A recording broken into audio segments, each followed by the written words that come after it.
Okay guys, welcome back na naman sa aking YouTube channel. No? So bukas maintenance kay Nycro starting yun na 7 AM ng umaga hanggang 10 AM ng umaga pa rin. So ano ba yung mga main updates? So una-una, 16 new events will be introduced. Pangalawa, class change will commence. Pangatlo, World Dungeon Season 7 will commence. Ayan. Tapos dito sa World Dungeon will be open in the bootcamp server. So merong pahabol na World Dungeon mga boss para ma-experience na nasa bootcamp server.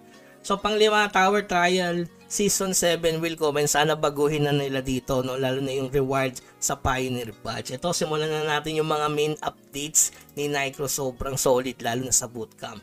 So una-una, weapon style 50%. Yan, napakaganda nito lalo na kung makakuha ka ng legend bukas kasi nga may weapon style event summon.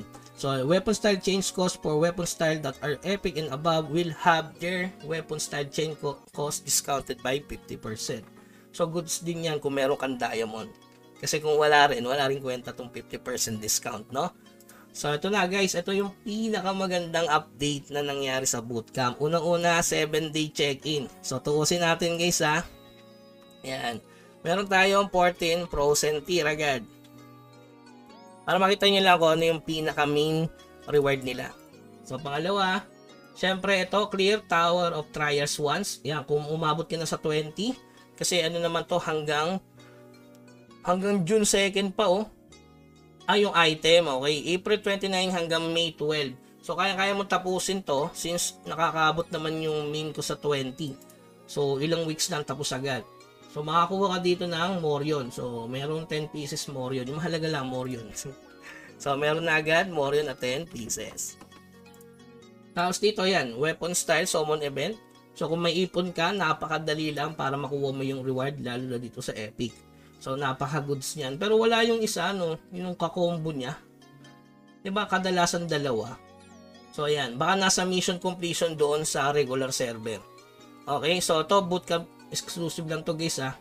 Tapos ito clear daily quest, ito napakadaming Ancient Papyrus guys. So Ancient Papyrus, ilang piraso? So, 10, 20, 30, 40, 50, 60. Grabe, 60 pieces. Tapos ito, plus 5 pa. Yan, makita nyo naman. Ay, ito, sa Frozen Tier, plus 5. Grabe, mape-permanent nyo na yung inyong epic item. Lalo na dun sa main account ko, no? Tapos, ilang Morion nila? 5, 10, 15, 20, 25, 30. Plus 30 Morion. Alam ko, 100 pieces to guys eh. Sa Morion. Yan. Sobrang solid ha. Tapos to, Clear Tower of Trials, Morion na naman mga bossing. Napakadali lang oh. Clear Tower of Trials 5 times. So meron ulit Morion, 10, 25. So 25. Tapos ito, 35. 35, 50. Ay, grabe, dami. 80 Morion, panalo. Tatlo yung magiging epic agad bukas. Kasi madali nang tapusin niya at spell infusion, no? So, may bigay kayang spell infusion mamaya sa mission completion. Yan. So, sa bootcamp, ito ang makukuha nyo guys. Ayan, Frozen Tier, Morion, na 80 pieces, tsaka Ancient Papyrus. Yan yung pinakamadadali, no? So, madali lang tapusin yan guys. So, ito. All areas gold XP weapon. Uy! Meron pong 100 XP %. Saan to? Ayun, may oras to guys. Alas 12. April 29 bukas. Alas 12 hanggang 11:59 per server time. Epic applied throughout the event period. Aba, kaya fever time. Alas 12 hanggang May 12, 11:59. Ibig sabihin sa sa tanghali. Ay hindi, April 20 na eh. Starting na pala mamaya. Alas 12 hanggang May 11, hanggang May 12. Grabe, boosting pa. Boosting server na, may fever time pa. Ayos, paldo. Tapos ito, event dungeon. Ito yung inaabangan natin guys na maganda din. Ayan. So sa lahat ng server na to, April 29 hanggang May 20. So may Morion kaya dito. May Morion din dito. Yung may Morion din guys oh. 1,000 times per character. Ano yun? Spring chest? Spring material selection chest. Material Morion. So ano naman ito? Itong spring selection material chest. Ano yun?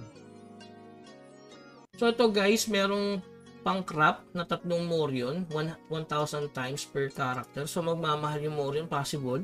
Kasi spring material selection chest, ito dalawa palitan unlimited.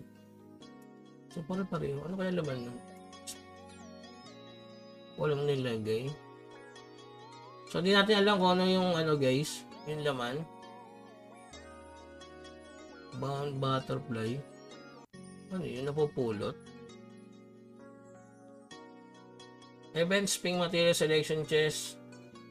Event spring flower bound green sprout. Baka pag ipapalit lang din dito. Tingnan natin. Okay. Spring flower, loose truss, butterfly, green sprout. Pamalit 10 times per character. Ang ganda. Splendid guys. 10 times per character. Kasang problema. Yung isang spring flower. Madali lang to. Kaso per hour lang no. Tapos star memory, hindi yan goods. Brilliant. Enhancement, pwede naman. Frozen tier, ito yung habol natin. 10 times na naman guys so another frozen tier. Yun ang mumblema sa frozen tier. Isang po dito. Ito yung ano natin. Priority sa bootcamp. Mount weapon style yan. Napakadali. 5 times per character. Ancient papyrus. Ayan, 20. Plus 20 guys. Grabe pamigay yan. Solid. So plus 20 guys. Tapos rare arcane scroll. Ganda rin. Lalo na kung bubuo ka ng ano. Pa-expert na kasi yung necklace. Kaya siguro nilagay yan. Tapos rare crafting material selection chest. Process metal fragment. Common crafting material selection chest. Hindi goods. So yun lang mga goods. Sayang kala ko more yun. 1,000 tayo di ano yun. Solid yun. 3,000 pieces yun mga boss. Okay, so may map. Level 66, 56, 55. Grabe sa 55 PBEC 10. Pero pag level 66 ka na, yun ang baba na ng bigay na stats. So ayan, event dungeon hanggang May 20. So makakuha ka dyan ng Morion at saka yung pang summon. Napaka solid. Tapos ito. Dito na tayo sa original server. Ayan. Regular server pala. All server pala. Ito guys. Ito pala yung pangalawa. Yan, kasama all server. Ibig sabihin pati yung bootcamp. Napakahirap. Combine rare weapon style 20 times. So, medyo mahirap din, no? Tapos ito, defeat monster. All server din, guys. Crystal of Liberation. Crystal of Liberation. Wala mang potential na nilagay, Wala man nakalagay na potential 3. Pero may Crystal of Liberation, guys, Tapos ito all server na naman. Attempt combine epic mount 3 times weapon style Twilight Splendid din. So maganda rin to guys kasi all server hanggang May 26 din. Tapos clear Tower of Trial 3 times cumulative. So kaya naman tapusin ito ng main ko Ay, ang papangit naman dito sa regular server, hindi goods. Kasama din yung sa regular server lang pala to guys. Sa regular, tandaan nyo ito. Sa regular server. Baka hanapin nyo Tapos weapon style din sa regular server. So medyo mahirap siya. Summon epic 8 times. Katulad din siya nung mount ngayon, no? So yun, medyo matamlay talaga sa regular server. Yung event dungeon ang pinakamaganda. Tsaka yung syempre, yung reset ng Tower of Trials. Baka maganda yun pagdating ng gawin 21k. Yung Pioneer. Tapos specialized scrap, yan, pwede ka na magpalit bukas. Ayan switch over your craft arts and different. Yung hindi kayo mababawasan na XP. Kasi kapag nagpalit kayo ngayon, back to 0 kayo. Dito, pag gagamitan nyo ng diamond, kung ano yung profession nyo, yun. Same as is talaga siya. Kaso gagamitan mo siya ng diamond. Kung master ka, ayan, 12k diamond para malipat ka sa prosperity, to wisdom, wisdom. Basta yun, pwede ka magpalit ng inyong crafting arts. Okay? So, walang info regarding dito sa Tower of Trials, no, bukas pa, tsaka sa class change. Tingnan na yan natin. Wala. Ito, tingnan natin kung meron. Wala talaga. So, wala. Walang details. Siguro bukas pa yan, mga bossing. Abangan natin. So, yun, interesado ako dyan sa Tower of Trials. Tsaka yun sa Bootcamp World Dungeon. Okay? So yun lamang guys, keep grinding hanggang sa muli. Paalam.